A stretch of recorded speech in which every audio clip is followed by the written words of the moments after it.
ปีพุทธศาสนา2569ว่าปีใต้2ปลายปาก19นี้ปีก็สายยัง387คู่เดินชีวิตใต้ขึ้นมาวันละ7คำเดือนที่2เมืองขึ้นมาวันละ6คำปีขีดวันที่28เดือนสิงหาคมปี25ในปางสร้างคือกัมตราอนัตตาวิปัสสนาภาวนาหานยอดธรรมอนัตตาออกกำทนสิวกปีวัดอนัตตาวิปัสสนากรรมฐานหนองเขียวเอืองวันโดมลอยสะทงเวงต่างกินเล็กเมืองใต้ประดอกพง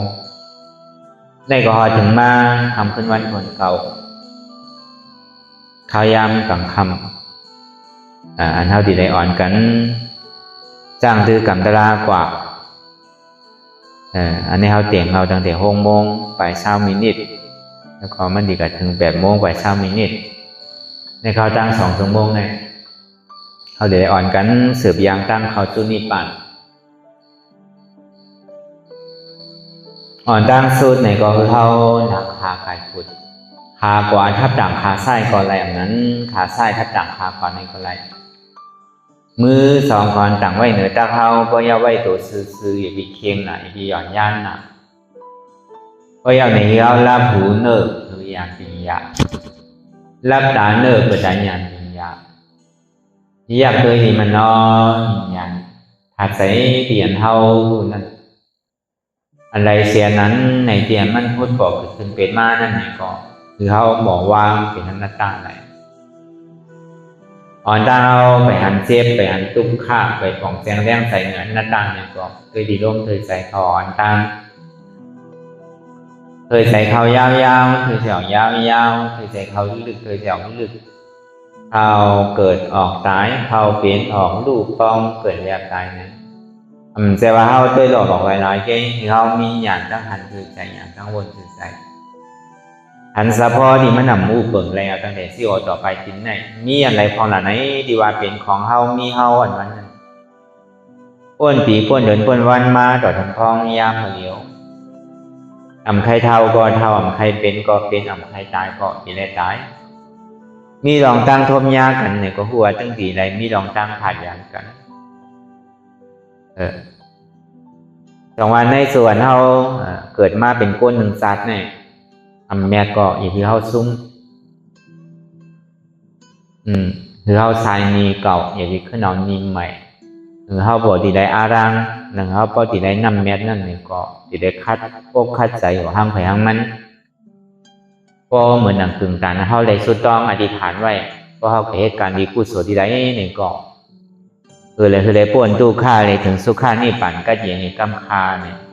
แต่ว่าสุดต้องอันเท่าสุดต้องอันนั้นไรว่า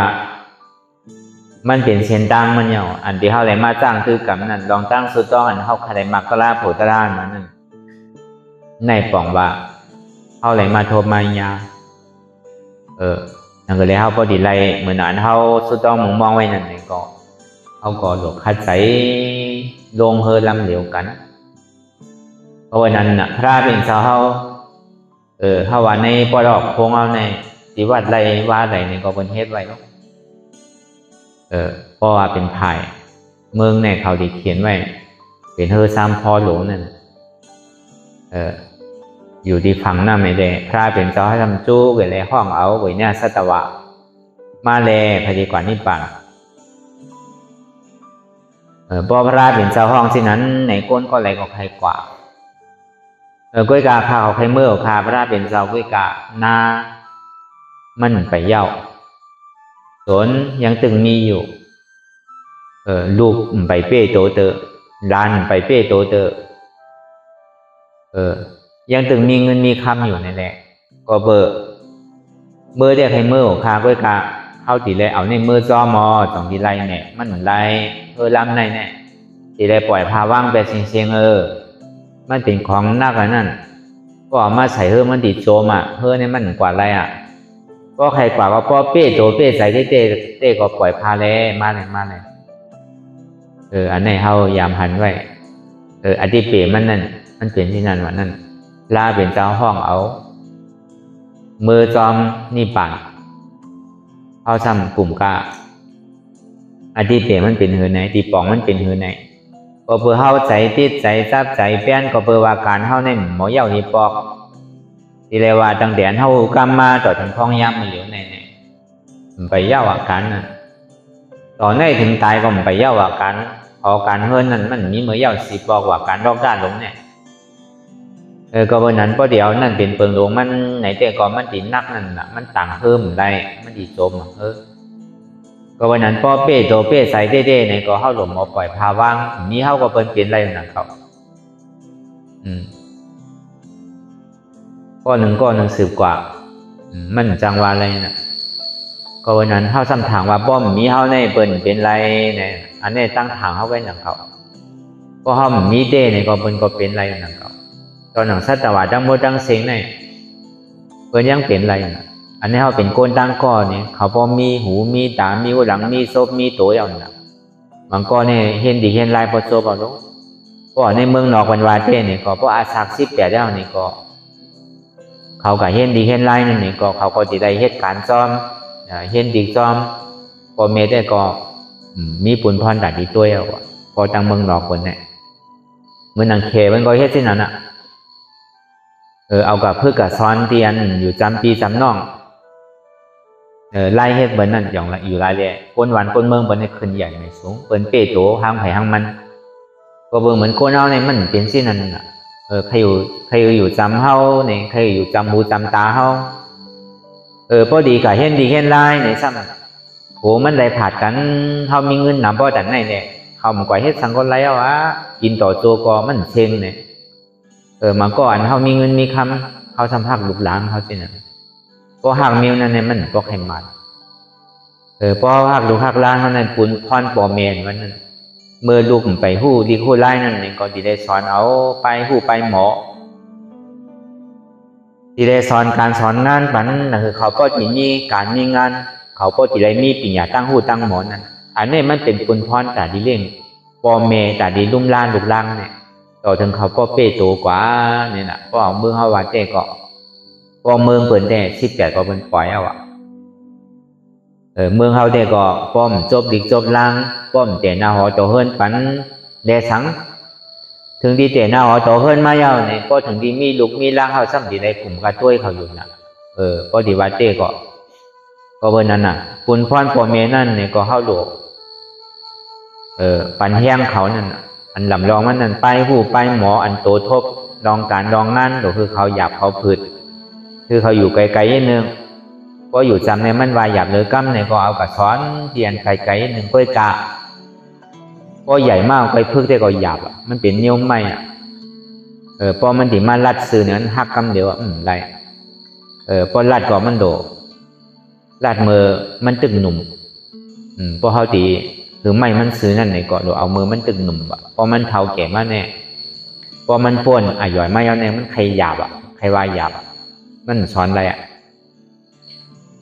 ไหว้เสปอเมลุ่มลาปันลูกล่างเต็มทนเยาในซื้อก็ในปนพรลูกล่างในสัมดีเลยลุ่มลาปอเมซื้อเนี่ยดำรองมันเปิงลงมันนั่นเลยหรือเลยวางง่ายอย่าไปเปลี่ยนตั้งเหลือตั้งพรตั้งใหม่อยู่ในหอในเฮิรนก็อย่าไปคือเปลี่ยนตั้งใหม่ตั้งเหลือตั้งพรดีเลยหมอวางง่ายถ่อมกำลองตั้งเปิงเป็นโดยเลยหูกลุ่มเจซูปอเมดูแลหมอเลี้ยงดูลุ่มลาปอแม่ดูแลตัวถึงปอแม่ป้อมมีสางเนี่ยก็คือเป็นก้นดีนะคือก้นวางหงายถ่อมกำอย่าไปวายหยาบเลยกำนั่นอันนี้ก็บอกว่าเลี้ยงปอแม่นั่นเก่ามีเงินมีคำกันในเกาะเพราะเขาเป็นก้นดีเขากว่าคากับแฮมเปิ้นกว่าลักกับโจรเปิ้นกว่ายาเก้าเปิ้นตั้งในตั้งหน้ากว่าว่ากำแปดกำแดนแต่ถือเปิ้นพอดูพอซุ่มกว่ากินเราเมายาซะเนี่ยเพราะเขาอยู่ในที่ไหนไรเอาเนี่ยก็กินก็หลงมอกินนั่นน่ะเนาะก็กินเอาซ้ำให้เธอลองตั้งเดือดไม่ถึงเฮิรนหอมก็แข็งอย่าพี่มันเป็นเพไพอย่าพี่มันเป็นลองอันตั้งเดือดไม่ปอมเมนั่นอันนี้ก็ปึงหนึ่งก็ในสองมาเนี่ยอันนาการปอมเมเขามีไว้นั่นนะคือแหละปอมเมเขาปกติไร ไว้วางใส่บ่หลุดเลยเหตุการณ์นำอย่างก็คือนั่นนี่ก็อันเฮายามเห็นดิเห็นได้มายามพูดตั้งหมอเฮาก็หลุดเลยจอยการปอมเมนั่นนั่นแหละปอมเมเฮาติมีภาระเก๋กว่าอันนี้ก็เป็นรองตั้งซอยเพิ่งนึงว่าถึงดีปอมเมเฮาอยู่ดีกินบ้านมาเป็นไตเป็นเนื้อมานี่ก็อันนี้ก็ซ้ำหลกขึ้นตัวถือโดมหมอส่งโดมหมอว่าพอถึงปีหนึ่งมา3 ปอกในออกว่าเขาว่าในสังปีใหม่ในสังในก็ติอะไรกันต่อปอมเมเฮาก็เบอร์หังก็เบอร์เขาเลี้ยงดูลุ่มลาเฮามาตั้งแต่เรียกๆอย่างนี้บางพอเขาอยู่จ้อมกันเหมือนหนังมอเลกากว่ามันต่อยกันกูวันนั่นน่ะอาจจะตั้งพิษปอมเมนว่านั่นดูปอมเมเนี่ยมันใครพิษสื่อก็เย่าว่ะคุณพ่อนดูไอ้ติหาตั้งแต่ปอมเมเนี่ยมันเฮ็ดไรวะก็เดี๋ยวเอาลองปอมเมลูกล่างลูกปอมเมเฮาเฮ็ดพิษเสด้านนี่ก็ลูกล่างเนี่ยติต่างอาจจะปอมเมเนี่ยมันต่างไรวะก็กับพ่อลูกล่างเฮ็ดพิษในปอมเมเนี่ยสั่งไรสอนไรวะก็เพื่อเป็นลูกน่ะเนาะก็เพราะนั้นในกลุ่มเกซูปอมเมเนี่ยมันมีมือสุดมือเสียงวะก็เดี๋ยวแจงเนื่องว่าในซึ่งเมื่อหนังปีอาชีเขามือกูปอกเนี่ยก็บนยังเลี้ยงอยู่รุ่มลาปอมเมเมื่อหนังจะต่อพระเป็นสาวเฮามือเป็นสุวรรณสยามนั่นมันก็เลี้ยงอยู่รุ่มลาปอมเมมันถึงที่ปอมเมมันพอตาหวอดงูซักแหละมันก็มาเลี้ยงอยู่รุ่มลาอาจซักตึกมี16เลยนะภูมิปีญาชีบันนั่นเนี่ยเป็นหมอเลี้ยงอยู่รุ่มลาปอมเมที่ได้ลองเฮ็ดดีลองเฮ็ดแคมเนี่ยอันเรียนแมทพาราเฮาเต้เนี่ยมันอยู่ในเฮือนเฮาบ่ดีว่าเต้พอเฮาเฮ็ดคือเฮาปอมเมเฮาเปี่ยวอกเปี่ยวใจในก็ปองว่าเฮาเลี้ยงอยู่รุ่มลาปอมเมนั่นเก่าก็วันนั้นไล่เลี้ยงอยู่รุ่มลาปอมเมนั่นเนี่ยก็ถึงขิมเมื่อเขาอยู่ดีกินบ้านเป็นใจเป็นเนื้อมาที่ไหนก็หมอต้นกว่าหาหมอหาสังเนี่ยโดดต้วยโดดทรงโดดสังปันต่อถึงที่อันดีแลแมทเปิ้นนั่นเพราะปอมเมเฮาที่เหตุการณ์ดีการทอดการแมทนั่นเฮาหลวงมอยองเฮาหลวงมอซอยหรือว่าซอยใดชื่อก็ดีว่ะ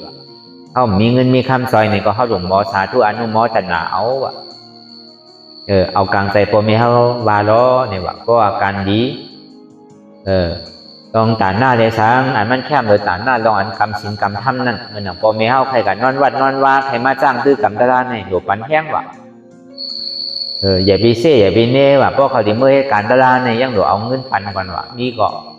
อย่าไปไม่ใส่ตั้งหอยตั้งเฮิร์นในดูเข้าที่ตัวไปเพราะปอมเมเฮาเมื่อการตลาดเนี่ยลูกก็โจมหนาเอาว่ะหลวงหมอว่าที่นั่นว่ะนั่น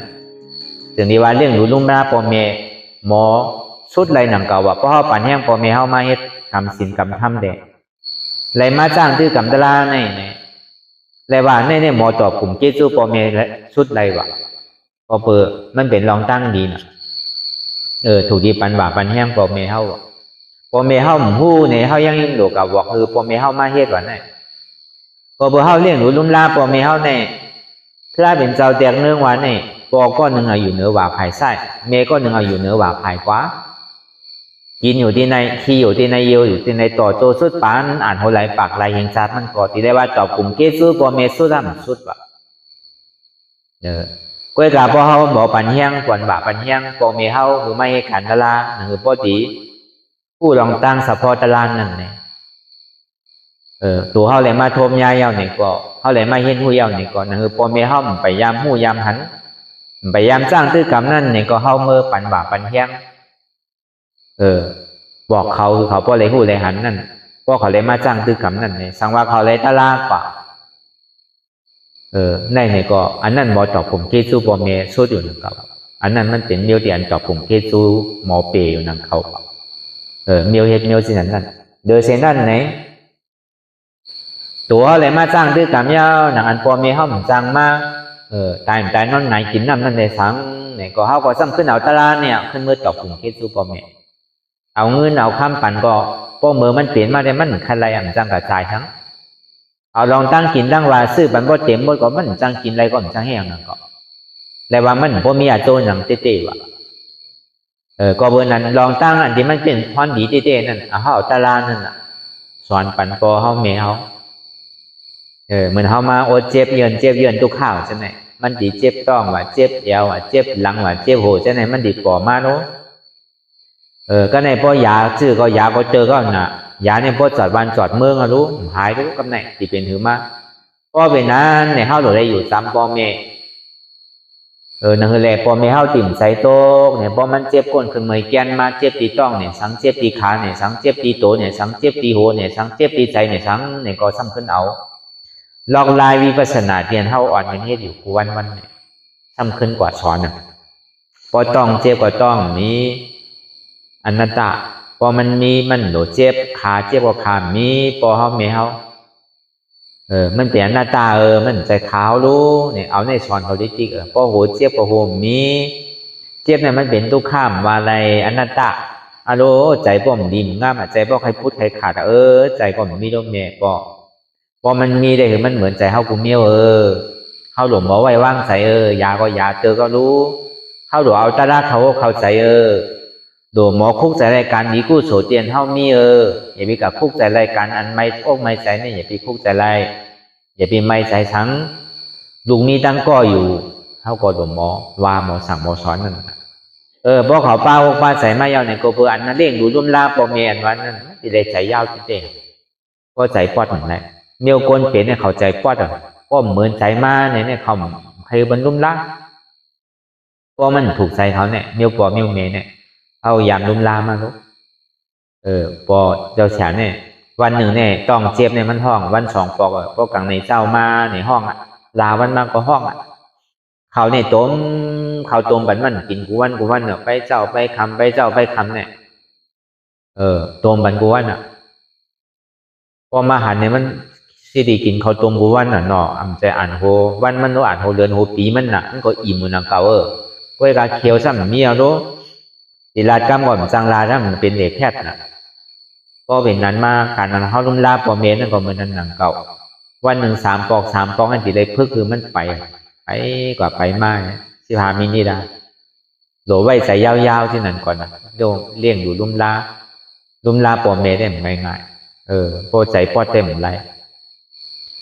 พอเขาเลี้ยงอยู่ลุ่มลาเขาในก่อการตะลาเขาก็จริงง่ายตาเขาดีเป็นเวทนาวันหนึ่งเจ้ามาเนี่ยเขาก็ติ่มเป็นนั่นน่ะก็เพื่ออาโจพรเดียนเขาเลยเลี้ยงอยู่ลุ่มลาปอมเมียเนี่ยน้ำตอนพรดีมันเนี่ยมันจังว่ามันเป็นพระลานที่เขารู้อยู่ในเฮือนเขาเป็นพระลานตั้งเขาเยา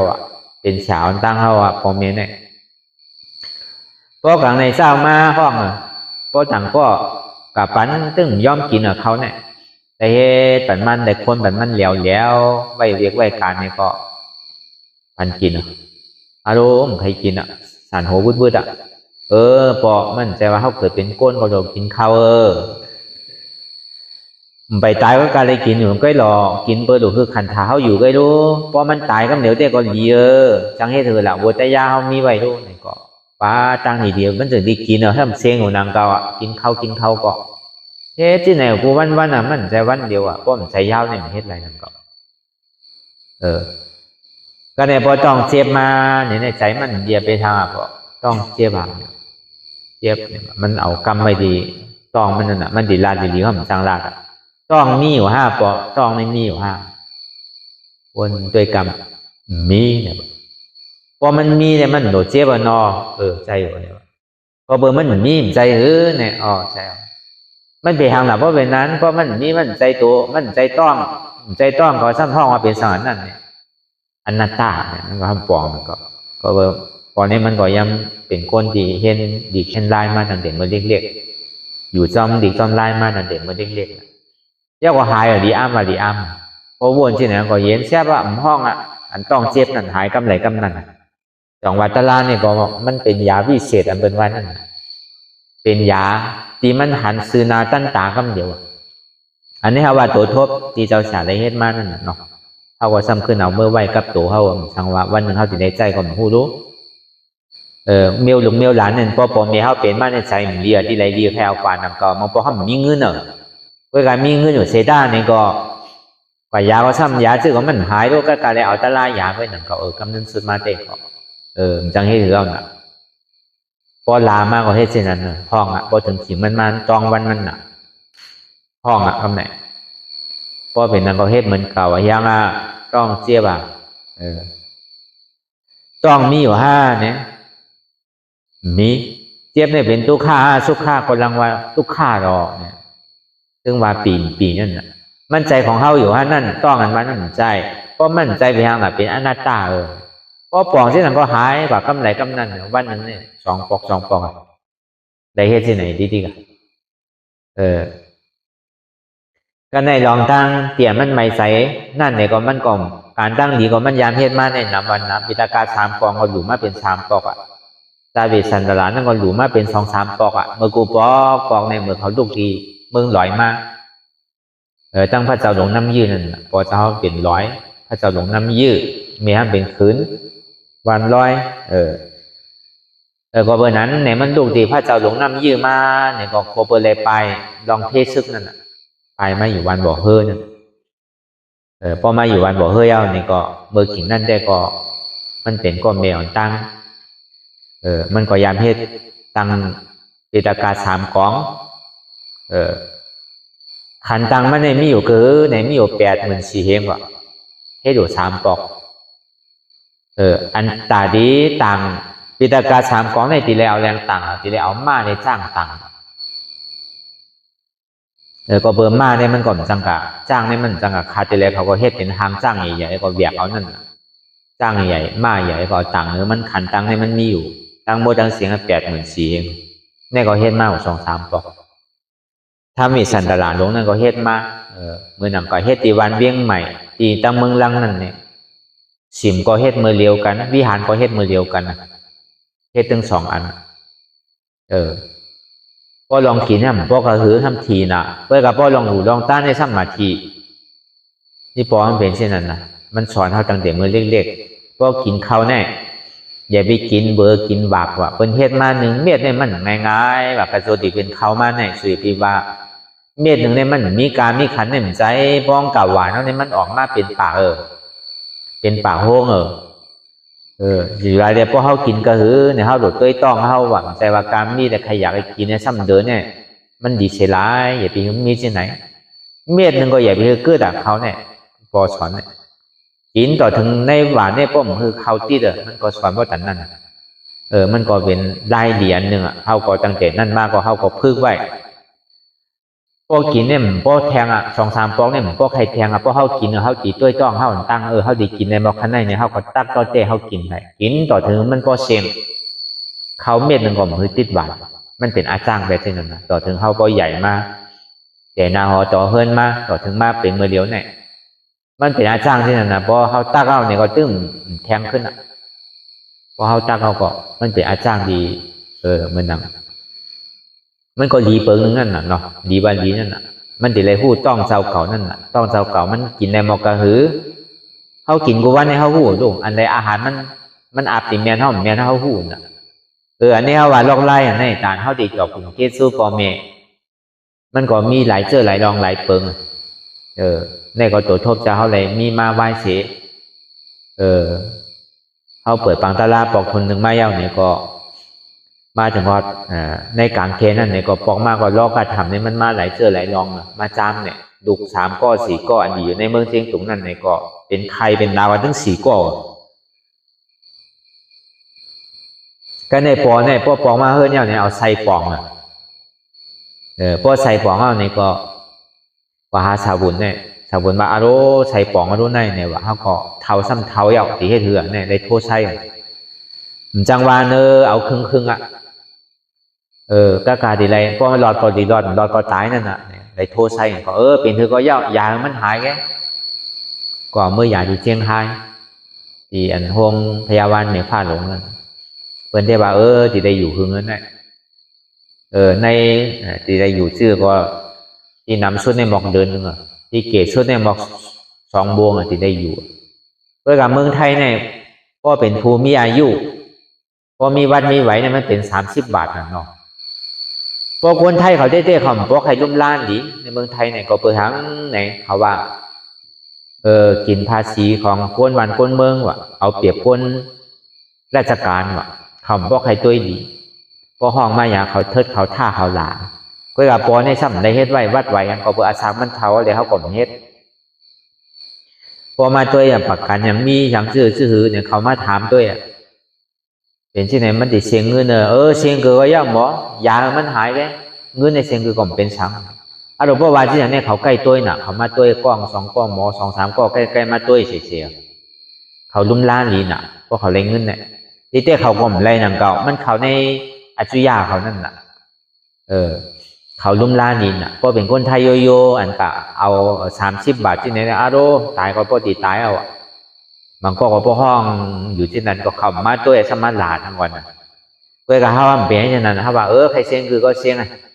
ใครผางก็ผาคือมันหายแค่มันสั่นเป็นไซลงก็อันหนึ่งไซลงหาแม่เย้าก็สั่นเป็นพวกเขาป่องแบบเพราะว่าผ่าตาเดียวเนี่ยก็เขาก็เมฆวันนึง2 อันเนี่ยก็สั่นหายกว่าได้พึกยางพึกไปข้าวตังอยู่บอก7 วันที่ไหนกันย่ำถึง7 วันยังบอก5 วัน6 วันที่ไหนก็เลยลงก็เลยเพื่อก็เอาตลาดสอนชอบมันนะจังนี้คือละอยากก็พวกใครปอกขึ้นไว้ก็ดูใกล้ยางดูใกล้ไปอย่าปีข้านอย่าปีนอนนิดก็ปีเพื่อคือไปแค่เนี่ยชาวบุญสามารถเป็นก็คือเพื่อคือไปก่อนนิดกันน่ะเมื่อมันแห้งแล้วบอก3 วันเนี่ยพอเพื่อไปบอก3 วันเนี่ยก็เป็นมากกดด้วยเนี่ยหายเอาหนามันมีอย่างปอกขึ้นแล้วอันนี้ตัวโทษตีสาวเขาเลยทบมาก็อายุพอหิม90 ปลายเมื่อมันตายเนี่ยก็อะไรอยู่90 เมื่อมันเปลี่ยนเนี่ยบอกกับ91เนี่ยเลยลุ่มล่าบอก3 ปีอยู่รายแดงลุ่มล่าก้นเขาเนี่ยก้มใส่ยาวเนี่ยเหมือนไรหรือไว้ใส่ยาวเจ๊อันนี้เราก็ทำให้ทบมาสินั่นนะไว้เสียนเท่าหอกลับมาว่าลองตั้งเวทนาหน้าขันฐานหน้าตานั่นไว้เสียนั่นมามัญญาไว้เสียนั่นเนี่ยครับดูก็ซ้ำเป็นกันนะอยู่เรียยาซื้อก็หายว่ะสีก็อยู่ที่เก้งตูนั่นอยู่ที่หนองคำนั่นกองสร้างฝั่งหนองคำนั่นเขาก็สืบมาว่ามาตัวของรู้เนี่ยว่าก็ในพวกกาก็เพื่อเขาเอาทัดเมตตาตะลาเขาได้คู่ได้หันพองนั่นเนี่ยก็เขาก็เอาตะลาเขาจอยพองวาพองนั่นเจ้าก็ห้องมาอุบเขาลองหนีดีเฮ้ยเจ้าก็ในพอมาถึงตีเฮือนสมาเอาหายไปเสียงๆวันไหนเมื่ออยู่ตีเชียงตูห้ามมือหนังพอดีตายยาซื้อก็หายซ้ำเป็นล้วนพอมาอยู่ที่แม่สายเอาเนี่ยก็อยู่ไอ้บอก3 วันเนี่ย7 วันทำหายไปเลยวันนี้บอก2 วันก็วันนั้นก็เอากายเมื่อนั้นเฮาเมื่อขับมาไปเสียเฮาเหยาปังทลาตีบอกทนหนึ่งตีปังโปบนเที่ยวมานั่นอันนี้เฮาว่าตัวทบการเดียนเด้งดูลุ่มลาปอเมนั่นดูเนี่ยมันมีปุ่นท่อนใหญ่เมื่อเขาตึงมีอยู่ในกำบวายมาเนี่ยพวกปอเมเฮาตายกว่าเย้าแน่จังให้ซื้อกาว่าสิกรรมซื้อก็ยาวก็ดูต้านซื้อในที่ถึงเข้ากลมผู้ก็เบื่อเขายังตึงมีอยู่เนี่ยเข้าหลวงเขาลุ่นลาเขามีเงินมีคำปันเขาเนี่ยก็เข้าโดเป็นก้นดีเข้าโดวางไงถ่อมกำอย่าวิวายหยาบหรือกำเข้าเป้โตเป้ใส่เข้าเนี่ยเงินข้ามันว่าในปอเมเนี่ยมุงบ้องที่ลุกล่างพอลุกล่างก็เย็นลุกล่างได้อยู่เนี่ยก็ปอเมเนี่ยโจมเข้ามาว่าอันนี้เขาว่าการเลี้ยงดูลุ่มลาบัวเมได้เมื่อเขาตึกเป็นในสังเมื่อเขาเป็นในสังเท่าไหนเขาโดเลี้ยงดูลุ่มลาเมื่อเขายังตึงมีตนอยู่นั่นก็เลยเขาติ่มพ่อนเดิดไม้ย้อนเท่านั้นเขาหยิบไปปันตั้งไม้เขาอันนี้ก็บอกว่าเขาเลี้ยงดูลุ่มลาบัวเมนก็เพราะนั้นในการสังเสก็เย่าหยามันลูกตีบัวเมเข้ามากทางแบบมองปอกก็หักลุกจับเมียวมันเนี่ยก็ลูกเนี่ยก็ใหญ่มากมีตั้งหูตั้งหมอร่มมีการมีงานสังร่มยามแอววันอย่างเมืองตั้นเบิ้ลเฮียงก็เพราะเป็นนั้นมาเนี่ยไหวมาสัมภาขึ้นอีกตุกข่าวบัวเมเนี่ยปนติดลูกปนตีปนตังไหวมาสัมลูกล่างเขาสัมหมอดีหมอไล่น่ะเหมือนเมื่อปานพุทธคำล่าเป็นเจ้าหน้าในเข้าใกล้ห้อเสียก็เบอร์ซาเทหลง2ก็เขาก็มีเงินนำน่ะก็หนึ่งมี80 ก็เตะก็มี80 ก็เตะเขามาป้องกันมีอยู่ปากปลายเขาก็เลยว่าเป็นสัตเทก้อนหนึ่งนะก็ได้ก็เบอร์เขามังมีดีเป็นหนาในเดดูเขาเนี่ยมันใครผัดเขาเขามีเงินคำหนำพอจันในมีเป็น80 ก็เตะไงเขากินต่อโจเขาก็เหมือนเซ็งดูก็คือเขาเห็นดีเห็นไล่สังเอาวะเนี่ยว่าอยู่ที่ไหนดูเอากว่าที่ไรเอาวะเมื่อกูบอกได้ผู้ยิ่งเปิ่นปันเห็นดีเห็นไล่น่ะเนาะเมื่อเดี๋ยวได้แค่น่ะผู้ยิ่งก็เลยเห็นดีเห็นไล่เมื่อกูบอกได้เปิ่นปันก้นทรายกันน่ะก็เห็นดีเห็นไล่เมื่อเดี๋ยวได้มันใจโลกผู้ยิ่งก็เห็นได้ดีไล่เนี่ยกูบอกได้มันเป็นเช่นนั้นน่ะก็วันนั้นในเขาว่ากันที่ไหนเขาก็ปันเอาดูเขาก็เห็นดีเห็นไล่เนี่ยก็พูดตั้งหมอว่ะก็ได้ถึงมือใหญ่กาสูงมายาวเนี่ยก็ จับกันอันเขาเป็นสัตเทเหมือนกันน่ะหนึ่งเขาก็มี80กกเตะก็อันเป็นลูกไปนั่นก็มี80กกเตะเขาจับปันกันในก็มาป้องกันในมีอยู่ปัก60กกเตะเงินเขานั่นก็เบอร์นั้นในคำผู้รองตั้งกล้าตั้งขายผู้รองตั้งเดียตั้งเซลรองตั้งกล้าขาขายก็ซ้ำหนึ่งเฮ็ดน่ะกินอยู่ดีๆก็กินจ่ายมันพาก็เสียงนังเก่าก็เป็นนั้นถึงกรรมเมื่อพ่อแม่เขาตายกว่าย่อก็เปิดเขามีตั้งผู้ตั้งบอกเงินค้ำในที่ได้เฮ็ดซื้อที่ได้เฮ็ดซื้อหาก็เป็นนั้นในเขาก็อยู่หลวงโตเรื่องเข่งอยู่เจริญจรากว่าที่นั้นในกลุ่มก็กินเปียวมวนเซ่อข้องเขากวนมาแอวมามวนมาเซ่อเฮ็ดที่ไหนกว่าปนในปฐมะย่อยถึงดีตู้ที่ย่าย่อยมาเนี่ยก็ยังตึกเฮ็ดอยู่ที่นั้นน่ะปฐมะย่อยเนี่ยตั้งแต่เท่ากรรมมาต่อถึงอาศักเศร้าหาวในห้องปฐมะย่อยก็ได้ถึงดีตู้ที่ย่าย่อยมาเนี่ยอาศักเศร้าหาต่อถึง50ว่ะอันนี้ก็เฮ็ดที่นั้นเขาก็กล้าขายสังกินของเก่าติ๊กๆก็ย่ำไปย้อมเดือว่าเงินค้ำในเกาะก็ได้พอถึงดีตาที่ย่าย่อยมายาวเนี่ยอาศัก50ต่อถึง70ก็เก็บเปียวมวนกินเซ่อเนี่ยต่อถึงอาศักเขาว่าป้น70ไปเนี่ยก็เพิ่มมีตั้งหูตั้งหมอนี่แหละเงินค้ำในที่ได้เฮ็ดซื้อกล้าซื้อเขาหมอรู้เพราะเป็นนั้นกลุ่มการขี้ยาไปแล้วนะเฮาว่าพอเป็นนั้นมาลูกจ้างเขาอันเปิ้น8กว่าก็มีอันเปิ้นมายืมเงินกูเงินเอากว่าก็มีเปิ้นส่งขึ้นนั่นน่ะพอเป็นนั้นมาเอาเขาพานแต่จริงๆเมียก็ได้2ก็ผมมีมาอยู่ดิโอ้วัดเศรษฐบุญเนี่ยก็พระเป็นเจ้ามหันต์ก็หนีเที่ยวยุ่มใส่ตอนนั้นตาทำมาให้ยังพระเป็นเจ้าเขาผมมีเนี่ยเมื่ออ่อนตั้งให้เขาเป็นสัตเทหลงในเนี่ยก็เปิดโปรเมเขาสั่งสอนอีหลูลุงนาเลยใครอยู่จอมใครกับสั่งสอนไปหูไปหมอเนี่ยแหละคือเขาเปี่ยวมนเซอร์อยู่ในหอในเฮือนเขาเคยเนี่ยแหละก็เป็นนั้นเขาก็มูดรองตั้งกาตั้งขายสังว่าเขามีรองตั้งหูตั้งหมอในมือปฐมะย่อยนั่นสังว่าเขาให้ไปมังมีหลีเป็นในซึ้งเขาดีเป็นสัตเทหมายหนึ่งว่ะสังว่าเขาไม่ให้การดาราเนี่ยถึงก้อนเป็นโพเนี่ยดีเป็นยาหันต่างก้อนเป็นเมในสังดีเป็นอนาคาก็ในหัวถึงพวดมาตุติยาย้อยในสังว่าเขาซ้ำปอกขึ้นมาเฮ็ดตั้งกาตั้งขายขึ้นในซึ้งที่ใดเป็นสัตเทหมาย2ว่ะพอมาเหตุการณ์ดาราก็เป็นโผในที่เป็นอนาตามว่ะก็เป็นเมในซ้ำที่เป็นสกิดกรรมว่ะก็ในถึงดีตาดิยาย่อยมาอายุ50ต่อถึง75เนี่ยสังว่าเขาลืมโตเนี่ยเขาซ้ำปอกขึ้นมาเฮ็ดตั้งกาตั้งขายเนี่ยเขาที่เป็นสัตเทหมาย3ว่ะสังว่าไม่เหตุการณ์ดาราเนี่ยก็เป็นโผในที่เป็นสกิดกรรมว่ะก็เป็นเมซ้ำที่เป็นซ้อตาปานว่ะถึงมาเมื่อพองยามเดี๋ยวในซุ่มยาวว่ะมีอย่างเอาว่ะเงินคำก็มีเอาว่ะที่ให้ตาลาก็มันปองเอาว่ะปองอายุ70เหลือกว่ามีหูก็หนวกก็หนาหนอมีตาก็โมมีเขียวก็วางมารู้มันนี่จังไงให้เราละตาลาได้มันปองให้อีเรากินมือแหลมวันนั่นกว่าก็ไปวันตายกันน่ะก็วันนั้นซุ่มล้างว่ะมันเป็นเช่นนั้นอันนี้ก็มันก็เข้าเป็นปอเมก็มือเขาย่ำไปเป้ตัวก็เข้าโหลด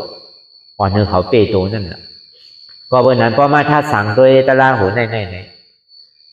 ยิงเข้าเรียกยิงอาซาเข้าหนุ่มนั่นเขายังหลกคัดใจลองไปมังมีเดสังลองไปเฮียนไปหูไปหมอนั่นในสังลองตั้งสร้างตื้อกับตาลานั่นก็แค่ดีเฮ็ดก็ไปทางเนี่ยพอเขาเฮ็ดเต้ก็มันดีถึงเต้ไรเต้เป็นเต้มันดีถึงจิตถึงซ้อมไรเต้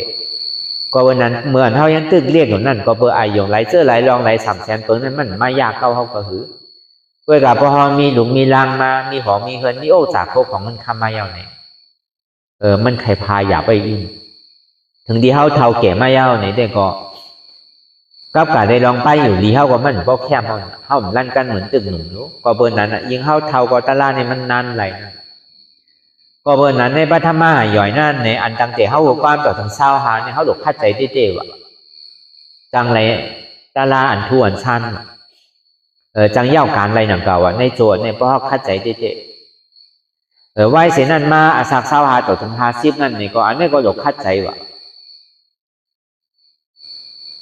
เฮาว่าเพราะในการโกนเฮาว่าเต้นี่ก็ในปฐมะย่อยในเนี่ยมันสิเฮ็ดอัตตาหิตะบุญตาหำเฮ็ดศึกษาจังคือกรรมเฮ็ดหยิบเอากูเจอกูลองกู300,000เปิ้งว่าลอกกี่ได้ลอกกูตลาด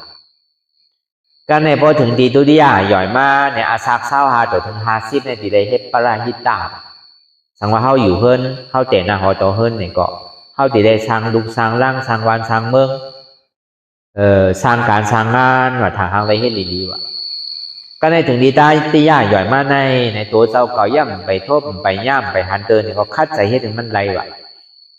ก็เบอร์ในตาติยาย่อยเนี่ยมันเป็นอัตตาหิตาปูนดักตัวเจ้าเก่าว่ะจองว่าการต่างเสื้อต่างร้องเนี่ยพาว่างแปดกำหนึ่งอย่าไปเอาเข้าใจเธอหือโดยเหตุการณ์เจ้าเก่านำอ่ะก็เพราะนั้นในป้อมาวนด้วยในตัวเฮานั่นในก็อะไรก็นั่นน่ะในปากปูนในเกาซิบปูนเฮาอยู่ที่ในได้แล้วว่ามันใครเป็นตาที่ยาหย่อยร้อนๆเฮาใน50เรือก็เป็นนั้นในการส่วนตัวเฮาในหนูไว้เป็นการใหญ่การอัตตาการปราหิตาการตั้งนำเนี่ยก็เอาไว้เป็นการเล็กต่อมาพอมีตื้อตั้งเข้ายามันสั่งถูกในได้ก็เฮาเหมือนดีพาลีว่างหรือเฮ็ดที่เขาปอกกะฮอกะเฮิรนเฮาก็เป็นไรวัน2 ปอกในเฮ็ดมันพอเมื่อไหร่มีผังตะลามาเนี่ยแต่ก็เฮาก็โดเฮ็ดเต้ๆตัวจุ่นกำเนิดแหละโดต่อสู้กับมันโดมันนั่งตึกซึกมันโดมันนั่งตึกดีๆอ่ะพอถึงหินขาขายามนั่นมาเนี่ยก็มันก็หมดโทษตะลาเนี่ยก็เบิ่นนั่นน่ะกับกะเลยลองเตียนเฮาวางมาดังเสียงเนี่ยกับกะเลยลองอันนี้ปั่นอันเฮาย้อนอยู่กูวันมาหัวเดียวเหมือนอย่างสายงายมันมาอย่าเป็นเหตุการณ์ตลาดที่ในเพื่อการมันนั่งหึงขึ้นดอยลงดอยก็หยาบที่อยู่ที่เศร้าก็ไปแคม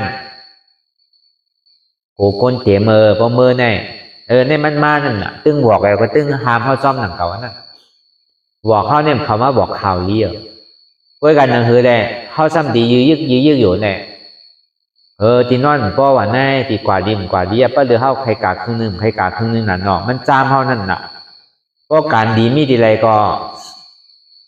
มาเนี่ยมันมีดีนั่นโฉงเนี่ยขุนโฉงมันมีดีนั่นข่าวดีเรื่องข่าวให้มากเมื่อเดียวกันน่ะปานซ้ำปานแห้งเข้าอยู่กะเด้กะเฮตาลาเลยก็กะที่นอนนี่เยอะสูงไปนั่นคืนโล่งนั่นเมื่อปนมานั่นเมื่อห้ามไปได้เสือ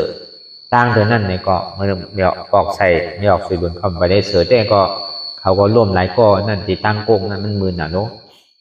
ในอะไรมาเสือน่ะก็ในมันเหมือนเมื่อกูปอกอ่ะเมื่อปอกปนมาแต่กาวเขามาเนี่ยมันไปเหมือนที่ไหนเธอรู้เสียนตาสายตั้งก็เขายังไปเสือเดินน่ะลูกเอาที่ตั้งเหนือนั่นลงมาที่ไหนก็ไปหันเสือแต่ร่วมมือปีปนมาเนี่ยเจ้าก็เอาตั้งแต่ที่ยกกี่2 ลงกว่าที่ถึงที่อันเท่าซุ่มซ่อมก็ไปเสือแต่รู้เขาก็ร่วมหลายก็นั่นก็ใครหลาบมันก็ใครมากก็เบอร์มันเท่าอะไรซ้ำเอาไม่เท่ามันมือหน่ะเนาะผลซ้ำโต๊ะซ้อมเองก็ร่วมปีนกันหลายก็ในเหมือนดีเนาะก็เบอร์นั้นน่ะมันจางมีอันดีก็มีอันจ้าจ้อมกันเปิ้นมาสอนนี่ป่านห่อนั่นว่าเปิ้นให้การตะลาเพื่อการนั่งถึง2 ชั่วโมงก่อนก็เป็นนั้นก็พอเฮามาเนี่ยก็ป้องอันเฮาสุดต้องมุงมองไว้เนี่ยได้ว่าเต็มโทนเนี่ยอันเฮาใครมักตะลาโผตะลานั่นมันใจว่านี่ป่านในหันเฮาย้อนเนี่ยมันดีตกมาเหนือกลางเฮามื้อหนังฝนตกหนังใจลุกมันดีเป็นสายงายข่าวสตางค์เสียงเดียนเฮาเลยถอนยินนั่นก็หนังเก่านั่นน่ะพอเฮาได้ยินอยู่นี่ก็เฮามือซ้ำด้วยลุนี่น่ะเฮาเมาน่ะกำไหนบอกว่าสุดต้องเฮาในเต็มโทนเนี่ยสุดต้องเปรี้ยวเนี่ยการเฮาในดีเฮ็ดเปียมปีห้าติทนนั่นก็มีตีโตไผใส่มันมีเด่นน้ำกัดไผน้ำกัดมันทางก้ามมันตั้งแต่นอกมีดีแห้งไผแห้งมันทางก้ามคอยเอากะร้อยป้อมไปเป็นไรก็เพื่อกะร้อยห้ามไปยามมาหิปอกเกาะก็เฮ็ดก่อนร้อยเพราะมันปองมากเนี่ยก็มันหยาบนังเก่ามันก็เป็นอันงานลงไว้นังเก่าอันมันหยาบเนี่ยมันปองมันหยาบพอมันปองเนี่ยมันหยาบพอมันหนังอุบกันเนี่ยมันปอกตึ้งขึ้นก็เบิ่งแดงเหมือนไรกันหัวก็นางเรียนท่ายขั้นห้ามาพอวัน 2 วัน 3 วันย่ำลูกดีอยู่รู้ย่ำเฮือนังเก่านั่นก็ทำมันนางตะไลอย่างเป้หึงก่อมมูนเนาะนึงน่ะดี2น่ะเดี๋ยวพอเหมือนเป็นวันนั่นน่ะก็กับพ่อนางอุบกันได้พ่อนางอุบลองเปิ้นได้อารมณ์กรรมแค่ก็กับพ่อลองตัวเจ้าก่อนให้ทำใครต้วยเนี่ยทำใครต้วยลองเปิ้นที่กันนั่น พอลองเปิ้นให้ใกล้อุ่มนะพอลองเจ้าเขาเนี่ยบ่ใครอุ่มบ่ใครต้วยกันอันนี้มันเป็นธรรมดาของคนเฮาถึงเป็นที่ไหนแสก็เปิ้นนั้นในมันโดมามีนั่นน่ะอันที่มันดีนั่นที่มันเมืองให้หนูเอาออกนั่นน่ะน้ำเมืองเฮานั่นเฮามาเอาน้ำดีออกน้ำเมืองน้ำเด้งเฮานั่นน่ะเอาออกอ่ะก็บ่เฮาเมืองเด้งเฮามาคืออยู่มาเดี๋ยวนี้เพราะเฮาดีเฮาแม่แต่กว่าจอมพาราโมดำนี่ไผคือดีก็ว่านั่นก็บ่ยังตึงเมืองเด้งหมดเนี่ยมาคือข้างคำไว้อยู่น่ะก็เบิ่นเนี่ยก็เบิ่นนั้นในฮอดถึงมาที่พระเป็นสาวไว้ก้าวไก่เลยลองสัญญาหน้าขันธาอนัตตาในก็เปิดเฮาก้าวไก่กวนมากเมื่อ3คืนกวนมานั่นรูปขันธาอนัตตาวิญญาณหน้าขันธาอนัตตาเวทนาหน้าขันธาอนัตตาสัญญาหน้าขันธาอนัตตามาดีในสัญญาตอนสัญญาหน้าขันธาคุยกันในตอนสัญญาหน้าขันธาในเพราะว่ามันมาคำในจึงป้อมหูไล่มันก็หยาบนะครับก็เฮากันนางเนี่ยมันก็เจ็บอยู่ที่เก่าทีเดียวหญิงเด็กหญิงเจ็บเนี่ยมันกับไม้กับเลยไว้ที่เก่าทีเดียวนั่นน่ะโดยสื่อก็มันหายถ้าดีเอาไล่อันไรเนี่ยมันมีหลายไล่หนังเขาดอกอันที่หายมันหนึ่งสามารถมันเป็นสิ่งนั้นในสื่อเอาไม่อยู่ในร่วมถอยใส่เขาเอาสติเนี่ยไม่อยู่ในร่วมถอยใส่เอาหยาดปีหยาเนี่ยกับตาจอมเตียนมันเจ็บอยู่เหมือนอย่างเฮ็ดไว้2 อันเวลาป้อมหายเนี่ยก็ลืม8 กำหนึ่งก่อนอันเจ็บไว้เนี่ยซ้ำขึ้นมาดีรวมนั่นเขาเกิดออกตายเกิดตายว่ามไรเนาะอนัตตาอ่ำใครเข้าก็เข้าอ่ำใครออกก็ออกอ่ำใครป้องก็ป้องอ่ำใครแวบก็แวบว่าไรเนาะอนัตตาให้สิเนี่ยพอมันใครหายเนี่ยก็มันติดจู้มาเป็นอันใหญ่อันหนึ่งอันเดียวมันตัวง่ายเวลามันไปหายเจอในซื้อที่ได้เฮ็ดซื้อที่ได้วนถาดลมอ่ะอันมันเจ็บมันแดงมันแสบกว่าในอันมันเจ็บมันแดงกว่าในเป็นถาดลมอันมันแสบมันไหมมันห้อนในเป็นถาดไฟในเป็นถาดลมถาดไฟก็รุ่มใจเก่ารู้อนัตตาวนที่ไหนมันบอกก็หายกว่าก็ในพอตัวที่ไหนเนี่ยมันไปหายในสัมเดชถือตัวต่อถึงพอสุดว่ะมันใครเรียกเกินเรียกว่าตัวต่อถึงพอสุดว่ะพอมันสุดของมันหายแล้วคำเดียวคุยการบางปอมันซ้ำกับกลางหลังเก่าตัวในก็ทำเป็นอันตรายนะครับเพราะมันสุดเต้ก็มันสังกัดที่กับห้องกับคำหลังเก่าก็ประสังในตัวทบเจ้าในทบเมาน่ะเมื่อผ่านเวทนาผ่านเจ็บมายาวในปอกขึ้นมาเฮินไหวเสียปิดปังตะลาปอกกำทนหนึ่งเย้าเนี่ยก็ปอกขึ้นมาเฮินเนี่ยก็เขาก็ไม่ให้การตะลาหมันเพราะมันนั่ง2 ชั่วโมงเนี่ยมันขลาทั้งอ่ะเพราะมันถึงมันก็เย็นไหวที่นั่นที่อ่ะมันมีเจ็บมีก้นมีขึ้นเพราะเขาบ้วยเบียนหน้าตาเนี่ยก็เปียวมวนเซ่ออยู่ที่นั่นอ่ะแต่ในพอเป็นนั้นมาเนี่ยก็ซ้ำขึ้นมาโตขึ้นนะครับแม่นางธรรมลาวนางคัดเพชรนางมหาบาลินเพิ่งนางมหาบาลิน2 ชั่วโมงเพื่อคือไม่พออะไร3 ชั่วโมงก็ในพอมันกัดน้ำยาวเนี่ยมันกัดตอดกว่าที่เก่านั่นน่ะตอดพอตัวกับเหมือนกูบอกมันเหมือนมีหมักกอกไว้ใหญ่มองหมักกอกพอตัวเขายิงเด็กกว่าต่อถึงป้องอีตอนนี้นึงได้ก็ในพอเป็นนั้นมาเนี่ยก็สั่นกว่าตั้งตัวมันแบบไพ่ซอดก็กับพอตัวก็ในพอมันหายกับเด็กครับในอันมันเป็นกวนเป็นหวยนั่นพอมันหายกว่ายาวเนี่ยครับซ้ำหันสั่งมีอย่างพอมันเป็นนั้นมาในร่วมถอยใจอาสั่งใครร้อยกว่าใครย่อมกว่าใครร้อยกว่าใครย่อมกว่าเป็นเช่นนั้นแบบเฮ็ดที่ไหนที่ในข้าวตั้งใน6 เดือนเดี๋ยวมันขำติดไว้ที่ไหนก็ได้ถามบาวุนว่าอันนั้นมันเป็นอุเบกขานั่นมันโดดเฮ็ดสื่อก็มันโดดด้วยเจี๊ยบมันโดดด้วยเจี๊ยบที่แกอันนั้นมันกับเขาเป็นอุเบกขามันเป็นจาตุธาสารเพราะมันเขาที่นั่นกว่าเอาเนี่ยใจเนี่ยก่อยว่ายหายกว่าตัวเนี่ยมันเมียวเวลาใจเนี่ยก่อยเรียกอะไรหายกว่าอันนั้นมันไรมันดีกว่าเมืองช้างเลยอันนั้นมันดีกว่าเป็นช้างเลยตัวเจ็บขึ้นคือมันมีเจ็บเนี่ยพอเป็นนั้นมากก็เฮ็ดที่นั่นเนี่ยก็มาตัวปอกขึ้นแหละก็ยากมันก็เพื่อเฮายากมันหายอันเป็นความเป็นเวทเนี่ยมันมีโดมันซ้ำดียากเนี่ยเพราะตัวมาตัวก็จำมันเนี่ยกว่าหาเดี๋ยวมันก็มีมันก็หายกว่าเป็นคำเป็นดีตัวหนักกว่าหัวอันนี้ก็ติดอยู่ในข้าวตั้ง6 เดือน กระโจตีปองนี่ก็เป็นเท้าเหลืองบนถ้าในพอเป็นนั้นมากก็ปอกขึ้นมาห้องกับยักษ์ตัวมันป้วนเนาะก็เนี่ยใครมันดูมันสั่งพอเป็นนั้นมาพอถึงเมื่อปังตะลาปอกกำทนสองมาตีบัตปิยาพรในเฮาเลยมาเปิดปังตะลาปอกกำทนสองก็เป็นนั้นมากก็ตั้งใจเข้าเมื่อปอกทนหนึ่งให้มันได้เข้าดีๆน่ะก็ในปอกทนสองมาเฮามาอุบโอกันเปิดปังตะลาเย้านี่ก็เฮาหาเขาซ้อมพักซ้อมเหมือนเขาเฮ็ดอยู่มือเดียวเนี่ยก็เป็นนั้นมากกว่าเขาก็นั่นตั้งใจเข้าดีๆในเกาวันเนี่ย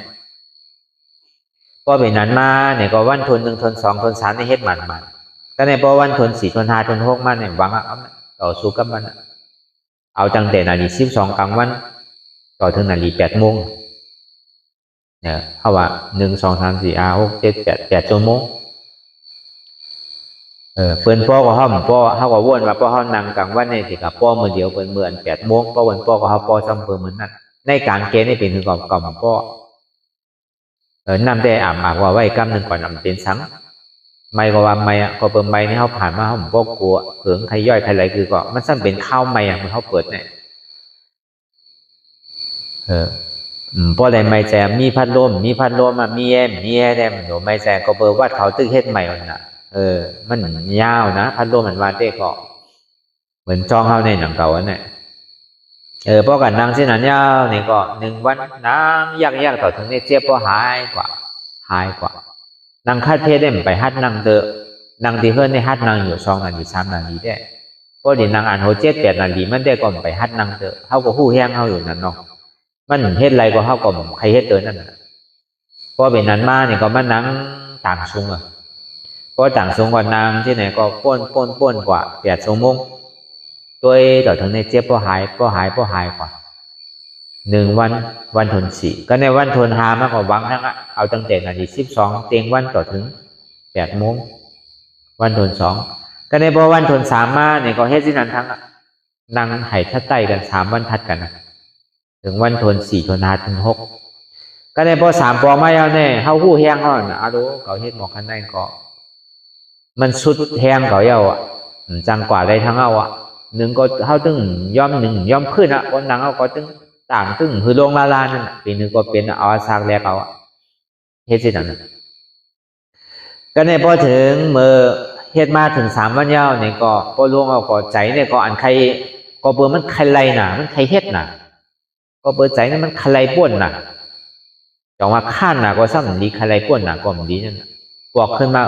ปอเนี่ยเขาก็บอกคันนั้นก็ปอยเอาเขาก็ต้นเตะป่องดาราเต็มนำก็เก๋ดีกันลือเฮ่อใจนึงก่อนพอเป็นนั้นแล้วเนี่ยก็กว่าที่ห้องนอนมันมีไว้ตั้งคางน่ะเขาใช้ห้องนอนไว้เอามันนอนตั้งคางวิหารมันมีห้องนอนไว้พอเป็นนั้นเนี่ยก็เอาโหว่างเนี่ยก็มอกาต้นเตะนอนรับดีพ่องนั่นน่ะมันเฮ่อหนาวตัวนอน8 นาทีก็เหมือนง่ายๆลูกมันทัดกัน3 วันแล้วเนาะดมเฮ่อเนี่ยกำลังแห้งเนี่ยมันมดเสียงมันมีสังมันตัวโอนอ่อนกับมดก็ได้พอเป็นนั้นก็เอาโฮมอนเนี่ยก็อะไรก็ปล่อยมันเกาดีให้ขึ้นปุ่งบานแค่บอกคันในก็ป้อยก่อนปกติเป็นคือก็เย่าพอที่นั่นก็ป้อเอาโฮมอนโด่งกว่าในมอนหัวเนี่ยก็อยู่ๆมันนั่งเข้าไข่เยียวเมื่อนั่งป้อเยียวหลันกว่าเย่าเนี่ยก็เพิงเอากำได้ใสเนี่ยตั้นหู้ตัวเพิงกว่าเสียงเอาใจนี่ทำเป็นที่ไหนกว่าหรอเนี่ยมันเหมือนเก่ารุ่นไหนใจในเปิงก็รู้เนี่ยเหมือนเก่ารุ่นไหนอันความใครอยากใครเป็นใครมีลองอันเท่าว่นกว่ากาวากาเป็น7 ปอง 8 ปองเนี่ยใช่ไหมแต่เบี้ยว่นก็มันกว่าแล้วต่อเตะกว่าปอก2 ปอก 3 ปอกที่ไหนก็เฮ็ดที่ไหนมากเสียต่อถึงปางทลาปิดกว่ากำนันยาวเนี่ยก็ใช้เนี่ยใครเหมือนเก่าบ่มีกำลังบ่มีแห้งอย่างก็คือมันเหมือนเมื่ออ่อนตั้งมันเหมือนหนังเตียนมันยาเดียดเนี่ยมันโอนแบบมันแข็งมันแข็งแรงแบบมันใครเหมือนที่นั่นตลาดทางไหนโอนอ่อนที่ไหนล่ะอาสังใครข้านดูก็กับเพราะว่าข้านก็ใจให้มันข้านหนังเก่าใจใครเป็นใครมีเนี่ยก็เอาย้อมลงว่าเช่นอันนั้นเตียนตัวเจ้าเลยทบมานั่นปอกกำทน2ที่เจ้าเลยทบมานั่นมันทูชานนั่นเป็นที่นั่นพอเฮ็ดสินั้นมาแล้วเนี่ยก็ปอกขึ้นมาในกลางเกเตียนเฮา เลยมีเปิดปังตะลานนั่นนี่ก็ป้องหึงพอมีข้าวยามนี่ก็อ่อนกันนั่งที่ทำโบป้อมมีข้าวยามนี่ก็3 วัน 7 วันนี่ก็อ่อนกันมานั่งเฮิรนไผนั่งเฮิรนก็ไหลนี่ก็เขาก็อ่อนกันมานั่งพอถึงในว่าวันศีลมานี่ก็เขาก็มานั่งกันที่เฮิรน8 ค่ำ 7 ค่ำ 8 ค่ำ14 15 ค่ำได้ไหนเขาก็อ่อนกันมาเนี่ยเหมือนอย่างตัวลุงชายเหมือนเด็กก้นก็เขาก็เฮ็ดกันมาตั้งแต่เมื่อนั้นอ่อนกันมาแต่มาจ้างคือกรรมตลาดีเฮิรนก็เพื่อเข้ากว่าวัดกับสังแน่โดยเสียเข้ากว่า3 ปอกไว้หนังเก่ามือเข้าหวายมือกลางหวายมือออกหวายได้มืออยู่ก็เพื่อสังในเข้าอยู่จอมก้นอันว่าได้เข้าดีกับคาดบนมดเข้าติ่มจอมบนความได้หนังเก่าพอดีว่าเข้าก้นหย่องก็วันนั้นวัดว่าเขามีสื่อพิงตุ้งมีสื่อเนี่ยก็ห้ามจังก็เพื่อเข้าสำหรับเฮ็ดโหลหาโหลเฮ็ดก็โคนอยู่ลูกเข้าติ่มเมาสังล่าก็ห้ามได้หนังเก่าก็บนเข้าว่าเขาเมื่อเข้าถึงดีกลางบ่ามากกว่ามื้อนอนเนี่ยถึงดีออกบ่ามากกว่ามื้อออกไอ้พยายามในแกน3 ปอกในแกนนอนวัดเนี่ยเดือเสนั่นก็เฮาขึ้นมาเฮ็ดกันสร้างด้วยกรรมดีเพิ่นเพราะเฮาที่ก็เฮ็ดที่วัดก็ซ้ำแม่นใจเพิ่นต้องบุญเจ้าบ่ย่ำเฮ็ดไรเนี่ยกรรมเฮาซ้ำที่ก็เขียนเพิ่นก็ห้ำไรนำเขานี่เขาเป็นกวนแค่ไหนเขาใครมาเฮ็ดเนื้อบุญเจ้าทั้งแน่เพิ่นดีโกเพิ่นว่าโกมันเป็นดีตาเขานั่นเฮาก็มาเฮ็ดกันที่เฮิรนน่ะเขามาจ้างด้วยกรรมดีเฮิรนในห้องพวกใครเฮ็ดหมันคือก็แน่คืนที่ก็3 ชั่วโมง 4 ชั่วโมง 5 ชั่วโมงหวังคืนที่กันน่ะเฮ็ดที่นั่นน่ะจอดถึงบ่ออกว่าเขาก็หย่อนย่านตั้งคัดใจก็ในพอถึงนั้นมาในได้ก็ในพอถึงมาปังตะลามันก็ดีซ้ำถึงมากปังตะลาเฮาดีเปิดทางนั้นก้อยกับก่อนนั้นเนี่ยเฮาทำไผกับเฮ็ดการตลาดที่ทำโวนี่แหละเข้ามาอุบโอบกันนี่แหละดีอ่อนกันกับเฮ็ดดีทำโวนี่ก็เขาก็จ้างก็ในพอตั้งแต่นั้นมาก็พึกนางคัดเทเราตำแหน่งในกลางเกเตียนปังตะลาบอกทน2 ปีกว่าเย้าเนี่ยก็ในกลางแกนดีเป็นปังตะลาทน3นั่นเนี่ยก็มาพึกดีเฮิรนก็ในนางคัดเทระนางมหาปรีนางมหาปรีเนี่ยพึกขึ้นเมื่อกูพอเข้าใน3 ชั่วโมงเนี่ยก็ในหวัง4 ชั่วโมงเมื่อในไห่4เมื่อผูกไห่5เมื่อฮื้อไห่6ใช่เฮ็ดที่ไหนที่อ่ะก็เมื่อใน4 ชั่วโมงเมื่อผูกตึงยอมตึงโดดในนาง5 ชั่วโมงก็เมื่อผูก5 ชั่วโมงเมื่อฮื้อตึงยอมในนาง6 ชั่วโมงเนี่ยก็ในป้อนนางยาวเนี่ยมือนางขาเนี่ยมันก็คือมือป้อเนี่ยมันขาดใจนะมือนางนูขึ้นอันนาง4 ชั่วโมงเนี่ยมันก็คือพอเฮาวางกำนึงเนี่ยก็กำก็หายก็ในพอ5 ชั่วโมงมาเนี่ยใครอยู่หึงนิดนึงมันใครอยู่หิ้มชั่วโมงไปใช่ไหมก็ในพอนั่งถึง6 ชั่วโมงมาเนี่ยมันใจเอาน่ะยางอมแล้วพอรายการเอาก็แม่พอรายการเอาจังให้เสือรายการเอาอยากตลาดสื่อก็หายกำนึงชุดมันนอนแต่ไหนเอาถึงที่หายมีเขาจะอาโลการตลาดเนี่ยพอเฮ็ดตันในตันเดือก็หมดใครอ่ะเฮ็ดพอรายการเอาเนี่ยมันใจเหนียวมันใครไรตลาดพอตันนั่นตันเด้อเนี่ยหันเฮ็ดตลาดเนี่ยพอเฮ็ดก็เฮ็ดเต้ๆเป็นคนเมียวสินะพอมันเฮ็ดก็เฮ็ดพอเฮ็ดก็เฮ็ดถึงมันพอถึงตีถึงตังมันบ่เจ็บถึงตีถึงตังมันดีฮักปล่อยมันฮักไปด้วยมันดีขาดปล่อยมันขาดไปด้วยมันดีเสียงปล่อยมันเสียงมันดีลอกปล่อยมันลอกตัวด้วยตัวเนี่ยมันดีบอกกะเหือเฮ็ดตันนั้นทำใกล้ๆเฮ็ดโดดที่กันได้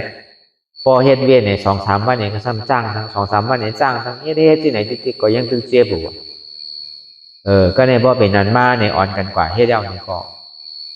อันในมือผูกมาเฮาไปสืบพ่อกว่าทางน้องก็มันมีอันฮ้อเนาะอันนี้เฮาว่าตัวทบกับกายได้ลองสัญญาที่ตัวเจ้าเลยทบมาในมันขำมาอยู่ใน6เหลือนก็ว่าไว้เสนั้นมายากๆไอ้ก็ตัวสัญญาตัวนั้นหายไปเพราะตัวสัญญาตัวนั้นหายไปแล้วนี่ก็เฮาก็นั่งเครื่องสืบ8 ชั่วโมง 3 บรรทัดกันพอถึง8 ชั่วโมง 3 บรรทัดกันยาวนี่ก็เปิงแต่มันเหมือนหือเหมือนหนังเฮาว่ามาเมื่อวานนั่นใจเดียนมันกว่าวนลองเปินมันพอใจเดียนมันมีอยู่มันเหมือนหนังม้าตัวนึงมันหันขี้เมื่อกูปองผมพูดได้มันกินขี้อยู่ที่ก็เบิ่งมันพูดซักขี้ก้อยกะเมื่อวานนั่นมันกินเนี่ยมันตึงเลวมันเลวของมันไงมันเลวเปินเนี่ยก็ได้ถึงมาวันเมื่อในเนี่ยที่มาตกในสัญญาณขันธะหน้าต่างนั่นกินก็มันกินเลวก็มันเลวมันตึงโนมลมเลก็มันมีมันมีลมหนมไงอันนี้เฮาว่าลองตั้งที่มันเปลี่ยนปกขึ้นเปลี่ยนมาลองเท่าไรทบไรยามมา เพราะว่ามันผ่านสัญญาตัวในเย้าเนี่ยก็มันก็หายไปละสัญญาตัวนั้นพอมันหายไปในโจเลียนม้วนกำเดียวตั้นหูตัวมันเป็นกว่าเมื่อไรก็หูใจเนี่ยมันไว้เดือเสียอันตีมือป้วนมากเมื่อวานเนี่ยมันยังบ่ไว้เพื่อการมือในได้ตั้นหูตัวถามว่ามันดีทบย่ามืออันเท่านั้นให้มันแต่สัมผัสย่ามือนอนอันนี้ก็หลีอ้ำตัวแต่ว่างเนี่ยก็ใครไรก็ใครไรเอาวะหย่อนย่านก็หย่อนย่านอติเฮ็ดกว่าปุ่งมานแก่แต่ว่าพวกก่อมแรกก็ดีปอกห้ามมีหนังเก่าใช้ที่นั้นเป็นเฮ็ดวัน4 ปอกก็ดีขึ้นเฮ็ดขึ้น4 ปอกวันไหน2 ชั่วโมงก็ดีเฮ็ดหมันก่อนเฮ็ดก็เฮ็ดมาพอ8 ชั่วโมงเนี่ยไปเฮ็ดที่ไหนก็ดีช่อมาอยู่คือมันเปลี่ยนเส้นตั้งสายกลางกั้มก่อนได้พอวางใส่เลยมองขนาดยากว่ามันใครเป็นเนี่ยมันกึดแปดเท่านั้นมันใครป้วนเท่านั้นดีว่าข้านป้วนก็ซ้ำใจบางครั้งเหมือนเขาแจ๊บตัดสินใจที่นั่นเนี่ยก็มันตั้นขวามือเลยมันตั้นหัวดีอ้ำนั่นเนี่ยเปลี่ยนที่นั้นมาอันนี้เขาว่าตัวโทษดีเจ้าสาวอะไรเฮ็ดอะไรจ้างด้วยกันตารางมาเหมือนเขายังตึงเป็นก้นเฮิร์นอยู่เนี่ยพอดีว่าตั้นไหนได้มันตั้นเจ้าสาวแค่การแค่นำมันเป็นก้นเนี่ยการเขาแค่นำเราไม่ตะกาเขากันอันใดเราซ้ำเป็นเฮาน่ะพอเฮาเมเฮาเลยสังอันก้นอยู่ในหอในเฮือนเฮาอย่างก็ซ้ำเป็นดีตัวน่ะอย่างก็การในเย้าที่เฮาหมดไปลูกพอดีว่าตั้นเนี่ยมันซ้ำตึกนั่นน่ะเนาะเขาในตึกมีแขกมีสังมีก้นนำดูมีเงินเนี่ยมันนึงเข่ากูวันเขาเป็นสลาน่ะเนาะเขายามเฮ็ดบ้านเนาะเป็นสลาเนาะมันเปิดมาหาเฮาที่ไหนก็เฮาปล่อยพาวังอะไรเฮา7-8 9 วันเนี่ยก็รายได้ได้มันก็ขาดกันนำเหมือนเฮาว่าเต้พอเดียวว่าตั้นมันว่าเฮายังตึงหนุ่มพอมีเฮาก็ยังตึงเป็นอยู่นี่เฮาก็ยังตึงมีอยู่เพราะเอาตัวเสียวันเนี่ยเมื่อเฮาตึงเป็นก้นเนี่ยเรียนเฮาโดดผ่อนเฮิรนเปิ้นก็มีเรียนโดดผ่อนโดดก็มีอยู่เมืองไทยเนี่ยมีกันมีอันเฮาดีเลี้ยงดูลุ่มล่าพอมีเฮาก็หลงมีอันเฮาโหลเฮ็ดการก็ซ้ำโหลเฮ็ดโลการเนี่ยพอออกมาเข้าใจเนี่ยมันตึงเฮ็ดสังไรกำเดียวตอนนั้นก็ดีย้ายออกคากำนึงใกล้เนี่ยแขกบ่ตันมาป้อมภาพก็ซ้ำไรมันเป็นไรเฮ็ดไรหาวเนาะก็ดีว่าการในการเฮานำน่ะเพื่อการพอเฮาวางไรเนี่ยก็มันดีนั่นน่ะเนาะอย่างก็เย้าพอนั่นพอปอกมาเฮือนเย้าเนี่ยเพราะว่าน่ะดี6 โมงป้อม6 โมงเปิดประตูเนี่ยใครมากขุนเมืองก็แลใครมากก็เย้าเฮาตึงเปิดตึงติดไว้ที่นั้นกำเดียว6 โมงค่อยเปิดแต่ในพอถึงคำมาเนี่ย6 โมงเนี่ยปิดเอาใครมากก็มาห้ามว่าแข็งก็เพื่อเอาเขาก็วนมาเขาเอาตัวเขาเป็นเปิงหลงมันป้อมหิมเพชรหิมจ้างหิมตื้อเนี่ยมันไรเอาโดยเฮ็ดติ๊กเอาโดยหิมเวลาเฮ็ดเอาปกติกลุ่มการเฮ็ดหาวที่ติ่มนี้เมื่อเย้าในใจเนี่ยมันมีสิ่งนั้นไว้ก็เบอร์นั้นเนี่ยเอาตอนเปลี่ยนเท่าไรตัวทบได้มากพอดันนี้เราสั่งขาได้ย่อกี่ยิ่งใจเขาก็เลยเอากะอันใดที่มันดีเอาก็เอานอกอันใดมันดีเอาก็เอาแปรได้อันเท่ามาอยู่เนี่ยก็เหมือนเท่ามาพึกเพราะว่าเทนไรเต้เนี่ยก็ตามเหมือนอย่างที่เจ้าชายเฮ็ดเนี่ยหยุ่มยามาโทบพอเฮ็ดเต้มันเป้เท่าหนังเก่าก็มันเฮ็ดเต้ก็มันสังวะนี่เต้พอมันใครไรมากกันหูโตนั่นแหละอันเฮ็ดเต้ห้ามอะไรเนี่ยตัวเต้กันนอนเนี่ยย่ำตันนอนรับดีอะไรวางเสียงอะไรเหมือนมันมีสังอันใครไรก็มันใครไรไปเลยอันใครคัดใจก็มันใครคัดใจไปตีเห็นบอกขึ้นมาเฮ็ดหมานขึ้นก็ยาวใครโตขึ้นยาวพอเมื่อไหร่มีแห้งให้ก่อยเฮ็ดแทงตัวแต่ว่างที่นี่ก็กำเลยกันหูโตเหมือนไพ่ช็อตปึ๊บในกำก็ใจเนี่ยเหมือนเก่าอยู่พอเป็นเนียวหมาก็มันหนมเลยมันฮัดเดียวกำไหนก็ว่ามันหนมว่ามันหนมของมันก็หนังเก่ามันหนมเปิ้นมันมีเมียวหรือว่ามันหนมของเมียวนั่นก็หนังเก่าอันนี้ตัวอันเท่าไรทบแต่ยามมาเหมือนนั่นมันมากับไก่ไปลองขันเตียนเท่าไรทบยามมาก็เปิดโค้ดเอาไปขันตะลามาเนี่ยมันถึงที่ได้ผ่านในขันถาหาปึ้งเนี่ยเหมือนหนังปัญจวัคคีย์หาเจ้าเขานั่นแหละพอเขาเป็นเส้นตังอนัตตาเนี่ยมันถึงที่ได้ผ่านในยุคในวิญญาณในเวทนาในสัญญาในสังขารถึงที่ได้ผ่านกูตอนในเฮือนหาหลังเนี่ยหลังหนึ่งก็หลังหนึ่งเขาที่ได้ทุบแปดเขาที่ได้ผ่านออกแปดก็เบอร์นั้นในแหละพระเป็นเจ้าฮอกับการไปลองดูป้าขันธาอนัตตาวิญญาณหน้าขันธาอนัตตาเวทนาหน้าขันธาอนัตตาสัญญาหน้าขันธาอนัตตาสังขารหน้าขันธาอนัตตาพอดมาถึงดีสัญญาหน้าขันธาในก็ ก็เบอร์สัญญาเดียมันต้องไว้อยู่หน้าเนี่ยมันเป็นเฉพาะอนัตตามันตั้งอุปเปิงเพราะงั้นมันไรที่มันมีอยู่เป็นในเซตาเนี่ยก็มันเป็นเฉพาะอนัตตาก็เองเนี่ยก็เป็นนั้นก็เจ้ามหานามันโตเป็นยาหานตาเราอาซาจีมันโตเป็นช่อถักฝันก็เลยถอมในสัญญาก็เบอร์สัญญาตัวแน่ๆอันเขาจ้างตื้อกำตารามากหูในเขาดีหัวพอมาหนังมันกัดเจ็บบุที่เก่านั่นน่ะเจ็บก็ดีว่าใหญ่เจ็บก็ใหญ่มอกเข็มไหมยิงตัวยิงเจ็บแบบมองปองในเสียงห้องเสียงไฮพอออกมองปองในแจ้งเอาในหมาหัวใจก็มีมองปองแจ้งเอาที่อันตั้งใจที่ผ่าจีนนี่ก็มีพอมันแจ้งมาเมื่อไรก็ขยิบพี่เราตั้งเจ็บตั้งเวทนามันกำหนำในโกนเท่าเนี่ยใครกักกั้นนั่นนะก็มันหูลายเกมมันพอมันมาเหมือนไรเนี่ยพอเหมือนหนังผู้พอถึงขี่ถึงข้าวถึงยามันมาเนี่ยมันถึงมาที่กับเหมือนเท่านังตะล่าเนี่ยก็เหมือนกันก็จำชั่วโมงไปชั่วโมงครึ่ง2 ชั่วโมงมาหนึ่งมาโอ้มันเดือดใจนะนั่นก็ผู้ไล่เกมมันอยู่หลายมังปอกนังตะลาก็บอกมันเจ็บปวดตีน่ะในเสียงห้องเสียงไฮบ่ออกมันพอสั่นพอคอนก่อนนะพอมันไหวซับตีมันแค่นห้มังปอกกับไหวที่หมักหัวใจเหมือนไรหมอพอใครดีพอไหวที่หัวใจเนี่ยแต่ไหวที่นาผากก็มันดีมันหน่วยย่อมภาพสภาวะอยู่ในกลางนิดๆอ่ะอย่าไปคือมันขึ้นดังเหนือพอขึ้นดังเหนือเนี่ยใครจ่องเอาอ่ะมันใครสั่นเอาอ่ะไรพอห้องมีปืนคำห้องไรเวทนาลู่มาในสังในห้องผ่านมานั่นแต่ดีต่อตื้อกันตัวนี้เป็นอันหยาบได้เจบางปอกก็การนั่นอ่ะอันเป็นว่าพอห้องผ่านมาในเฮตลาทำผิดปกติกว่าเช่นไหนเนี่ยมันหมอเปลี่ยนมาเช่นไหนก็เปิ่มผู้ไล่เกมมันนะบางก้อนในจีอ่านโอ10 ปีหายป้อมผู้ไล่เกมมันก็เปิดไล่เกมมันก็เหมือนเท่าสอนเนี่ยอย่าพี่มันขึ้นตั้งเหนือละก็เปิดนั้นดังคือได้ติ่มคือขึ้นตั้งเหนือนั่นดังคือได้เจ็บมันดีอยู่ตั้งใจนั่นน่ะอันนี้เขาโดดเห็นไล่นั่งคือสูงอันน่ะอย่าไปโกเจ็บตั้งใจเพราะมันขึ้นตั้งเหนือได้เพราะแค่กำป้อหัวใจเข้าลูกอ่ะในสังกำเข้าใครสั่นหัวสั่นก้อนก็เป็นผีเข้าไปแล้วกำอยู่มันก้อนในพวกกับสั่นอยู่ข้างก้อยมีก็เบอร์สั่งเขาขึ้นตั้งเหนือมันหมักคงลุ่มนั่นก็เบอร์ตั้งใจมันนักก็รวมมันมีตั้งเหนือขึ้นตั้งเหนือที่กับเวทนาก็เบอร์เจี๊ยบตั้งใจมันปอลูกพอเขาเอาเจี๊ยบตั้งใจปอเนี่ยมันขึ้นได้ตั้งเหนือเนี่ยมันเจี๊ยบตั้งใจเนี่ยมันสั่งถูกไหนเอาวะพระเป็นเจ้าเขาสอนเนี่ยตัวอย่างพระเป็นเจ้าเขาก็พอเฮ็ดเหนียวนั่งทีไรก็นั่งโยมนี้พระเป็นเจ้าเนี่ย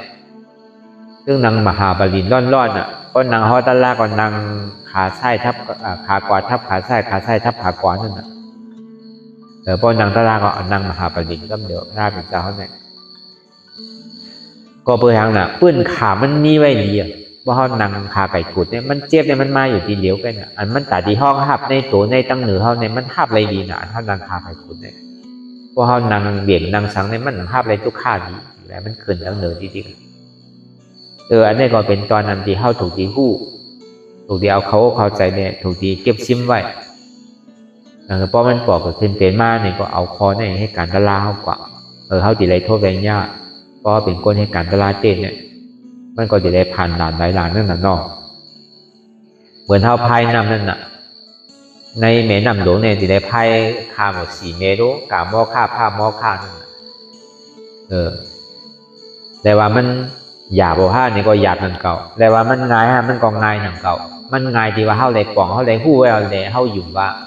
ตั้งนาได้ถือก็มันถึงสิมีกุลอยู่พอมีคนคุดแสงนี่ก็มันยามไรแสงเอานี่ก็พอมันคุดกว่าที่มันถึงตีไรอยู่นั่นน่ะมันว่นที่นั่นน่ะมันถึงดีกว่าอะไรง่ายๆก็การเส้นตั้งมันกว่านี่ก็มันไกลไว้อยู่มันขยับไว้อยู่ก็เอาคนปกติว่าเต้บ่ลองตาดาว่าเต้อันหยาบเต้การเฮ็ดได้มันจึงหยาบไว้กับการไรเนี่ยมันไวมันตันหูตัวเดี๋ยวถ้าวางมากมันได้อันนี้มันไวเนี่ยมันตันหูตัวกำเดียวกันตัวเด็ดเหมือนกำเดียวกันมันตันถามทางอ่ะว่าลูกเมื่อโปลูกเมื่อรู้เมเมื่อรู้ปอเมื่อรู้เมเมื่อรู้มันตั้นถามนั่นเจ๊พอเขาว่างใส่อะไรเมื่อไรนี่ก็มันก็ขวาก็มันถามนี่อีละตั้นหูโตเพราะเมื่อไรใจเขาเป็นกลางมากนี่ก็ความตั้นหูโตอันนี้ก็เป็นอันเท่าไรมาเราลานเมกันก็เพิ่มมันกลับกับโดยลองสัญญาตัวในแหละ อย่าไปถางเรียกมันหนังเขาสัญญาตัวแน่ๆก็เลยคำแน่ มันคำหึงหนัก